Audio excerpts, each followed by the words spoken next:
নাহমাদুহু ওয়া নুসাল্লি আলা রাসূলিহিল কারীম।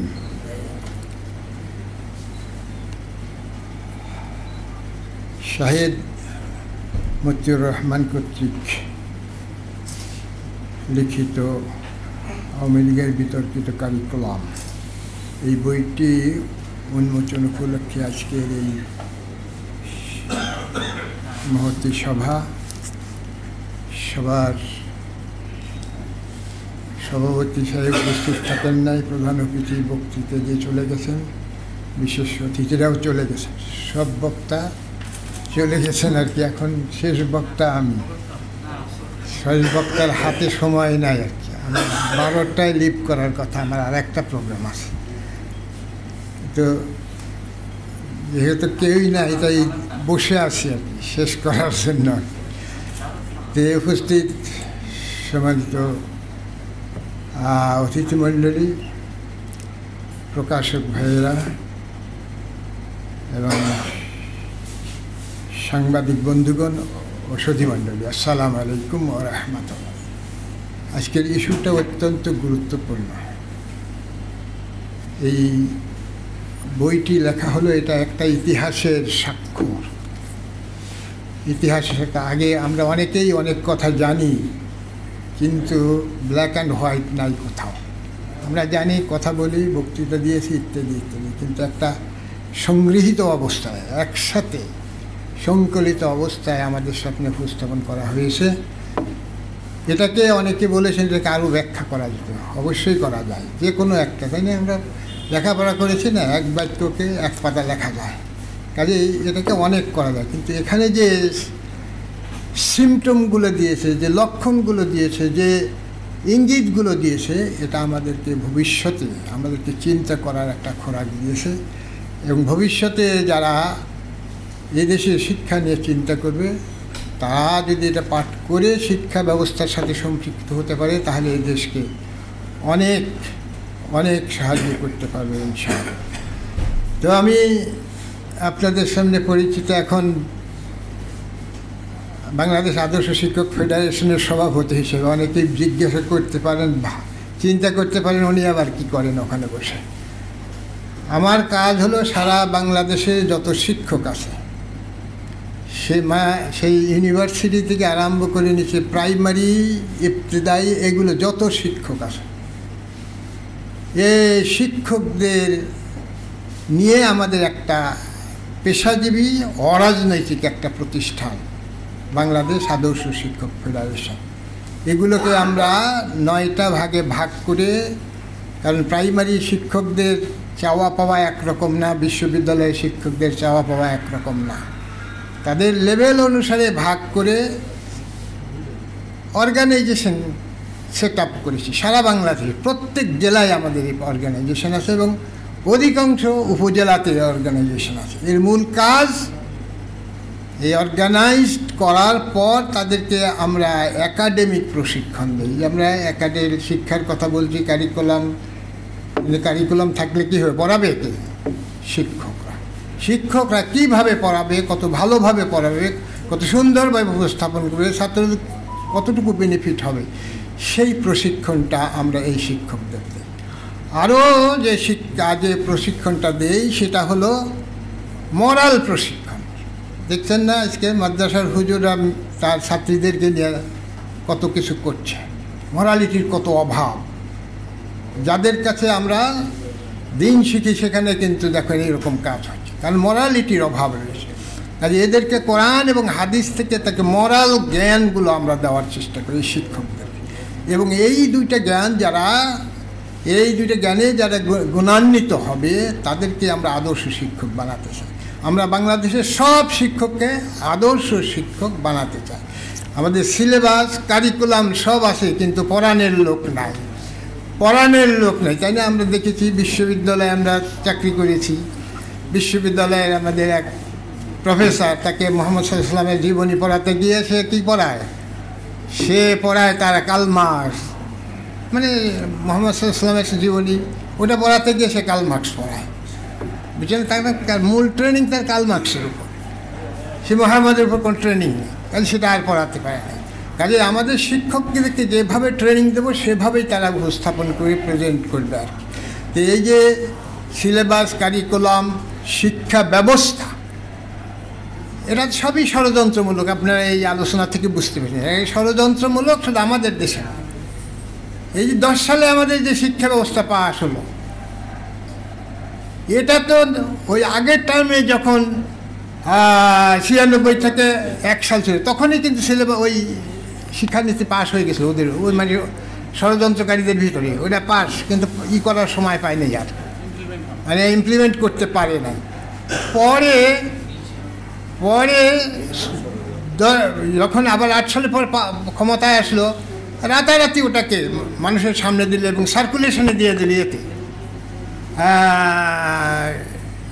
অনলাইনে, যে 14 দিনের ভিতরে সবাইকে পরামর্শ দিতে হবে। 14 দিন দেখেন, একটা শিক্ষানীতি যেটা সারা দেশের মানুষের ভবিষ্যৎ, তাদের ছেলেপুলেদের গঠন, এগুলো যে দিক নির্দেশনা সেটা 14 দিনে দিবে, যেটা অনলাইনে দিয়েছে। অনলাইনে তো ওই মুহূর্তে কতজন লোক পড়ে, এটা 14 দিনের ভিতরে যারা রেসপন্ড না করবে তাহলে ওটা পাস, অটোমেটিক পাস হয়ে যাবে শিক্ষা।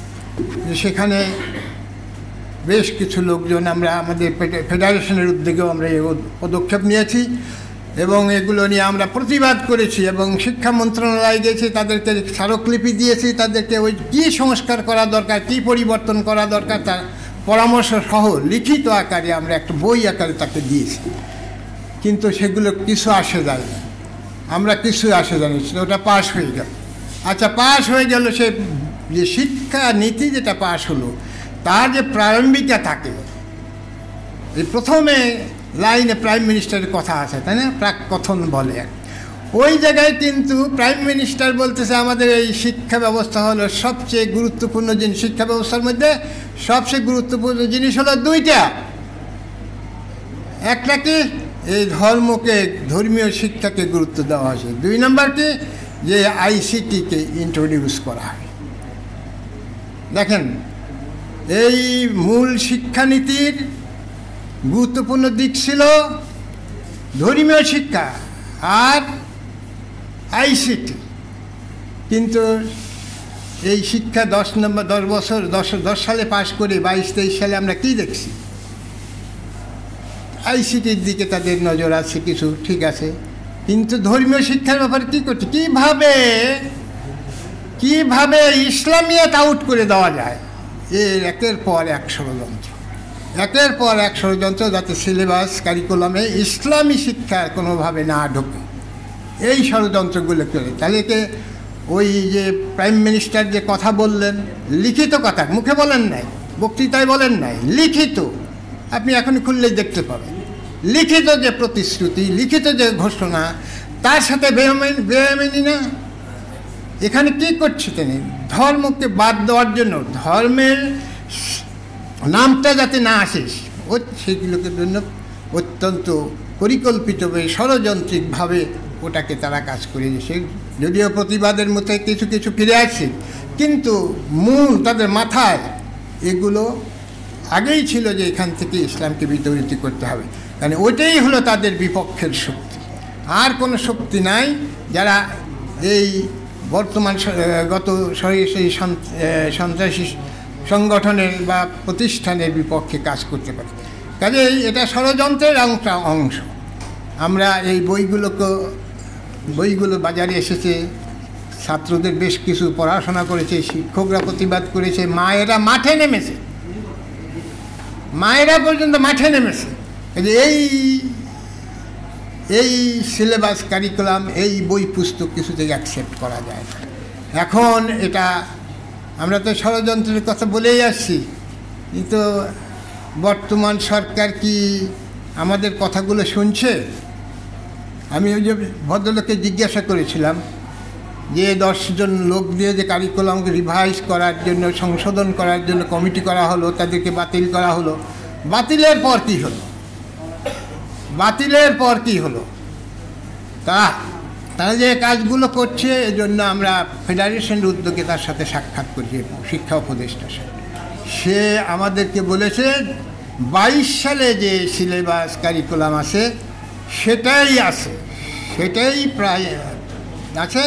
এর ভিতরে যেগুলো ইসলাম বিরোধী সেইগুলোকে আমরা সংশোধন করব। তাহলে কি হলো, সব শিক্ষা ব্যবস্থা সেই পুরানো ধাঁচেই এখনও কিন্তু আছে, সেইভাবেই আছে। যেখানে ইসলামের বিপক্ষে বলেছে সেখানে হয়তো বা একটু কম বেশি করে, কিন্তু মূল শিক্ষা ব্যবস্থাকে টোটালি পাল্টাতে হবে, টোটালি পাল্টাতে হবে। আমরা এখানে যে শিক্ষা ব্যবস্থা, শিক্ষা নীতি প্রণয়ন করেছি কাদের জন্য? এদেশের ছাত্রছাত্রীদের জন্য। এরা কারা? এদের এই যে সমস্ত ছাত্র তার 90% ছাত্রছাত্রী হলো মুসলমান। তাদের চিন্তাধারা, তাদের ভাবধারা, তাদের গার্জিয়ানদের চিন্তা ভাবনা, এগুলোকে রিফ্লেক্ট হবে না শিক্ষা ব্যবস্থায়? অবশ্যই করতে হবে। কাজেই এই শিক্ষা যেটাকে ধামাচাপা দেওয়া হচ্ছে এখনও যেটাকে গোজামিল দেওয়া হচ্ছে, ওটা দিয়ে কিন্তু এই দেশের শিক্ষা চলবে না। এই শিক্ষা চলবে না এখানে। ওই গোজামিলকে সরাতে হবে। এই বর্তমান যে শিক্ষা উপদেষ্টা, তাকে আমরা বলেছি যে আপনি যদি ওই 22 সালের জিনিসকে আপনি গোজামিল দেন, আপনি চালাতে পারবেন না। এবং এর জন্য যদি কোনো অস্বস্তিকর পরিবেশ সৃষ্টি হয়, সেজন্য আপনি জানি। তিনি আমাদেরকে উত্তর দিয়েছেন কি জানেন? বলছি তাহলে আমাকে সরা দেন, এই হলো তার উত্তর। কাজেই আমরা আলোচনা যা করি, আমরা যা ভেবা চিন্তা করি, সেভাবে কিছু হচ্ছে না। এই মানসিকভাবে প্রস্তুত থাকতে হবে। আরও একবার প্রতিবাদের মিছিল নিয়ে মাঠে নামতে হবে, যাতে শিক্ষা ব্যবস্থা সঠিকভাবে রূপায়িত হয়।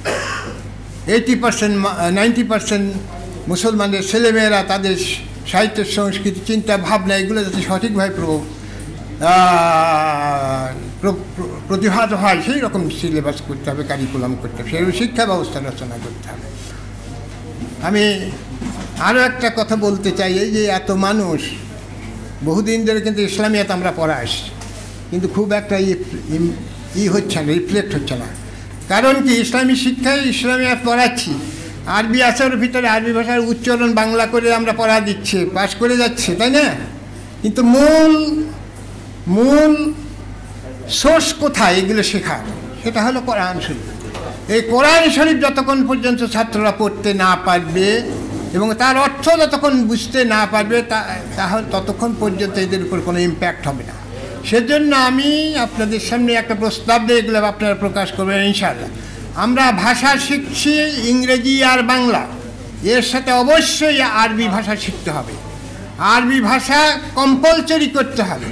আপনি ইন্ডিয়াতে যান, তাদের ভাষা 5টা, তাদেরকে 5টা ভাষা পড়ায়, কেন আমাদের 3টে ভাষা পড়ালে অসুবিধা হয়। কাজে আরবি একটা ভাষা পড়াতে হবে। তাহলে মুসলমানদের জন্য একটা সহজ উপায় হবে যে পবিত্র কালামুল্লাহকে বোঝা এবং তার আলোকে তাদের জীবনযাপন করা। তা আমি শেষে এই কথাটা হাইলাইট করার জন্য সাংবাদিক বন্ধুদেরকে বলছি যে আমাদের 90% মুসলমান ছেলেদেরকে তাদের তাহজিব তামুদ্দিন, তাদের চিন্তাভাবনা, এগুলোকে প্রতিফলিত করতে হলে মূল ল্যাঙ্গুয়েজ জানতে হবে, সেটা হলো আরবি। কাজে ইংরেজি বাংলার পাশাপাশি আরবিকে কম্পালসারি করতে হবে। এতে কোনো অসুবিধা নেই। বলবে যে বোঝা বেড়ে যায়, বোঝা বাড়বে না। আপনারা অনেক জঙ্গল দিয়ে এই ছাত্রদের ঘাড়ে চাপিয়েছেন। এদের ক্লাস 4-5 একটা ছেলেকে দেখলে এত বড় একটা বোঝা ঘাড়ে করে নিয়ে স্কুলে যাচ্ছে। এত বোঝার কোনো দরকার নাই, কিন্তু ওই দরকার নাই। ক্লাস 2 থেকে 3-তে উঠছে, তার 10টা বই পড়তে হবে। কিসের 10টা? আমরা পড়েছি না 2-3-তে 2টা 3টে 4টে বই যথেষ্ট। তাহলে 10টা বই পড়তে হবে না। এই যে ধ্যান ধারণা, এগুলোকে চেঞ্জ করে একটা সহজভাবে আসতে হবে এবং এদেশের 90% মানুষের যাতে চিন্তাভাবনা প্রতিফলিত হয়, সেই রকম শিক্ষা ব্যবস্থা আমরা চাই। সেটা করার জন্য সর্বাত্মক চেষ্টা করবো আমরা যেখানে আছি সেই লেভেল থেকে। সবাইকে অসংখ্য ধন্যবাদ। আবার আপনাদেরকে একটু সংবাদই দেই যে 10 সালের এগেনস্টে আপনারা কি চিন্তা করছেন? ফেডারেশন এই 10 সালের পরিবর্তে আর একটা শিক্ষা ব্যবস্থা, সেটা আমরা প্রণয়ন করে ফেলছি অলরেডি। সুযোগ হলে এটা প্রণীত হবে বেশি, মানে এর অল্টারনেটিভ একটা থাকতে হবে। তো আপনি বলবেন খালি বক্তৃতা দেন, আপনারা তো কিছু করেন না। ওটা কিন্তু আমরা করেছি ফেডারেশনের উদ্যোগে। কাজেই সুযোগ পেলে ইনশাআল্লাহ ওটাকে আমরা বাস্তবায়িত করব। সবাইকে অসংখ্য ধন্যবাদ আমার কথা শোনার জন্য। আসসালামু আলাইকুম ওয়া রাহমাতুল্লাহ।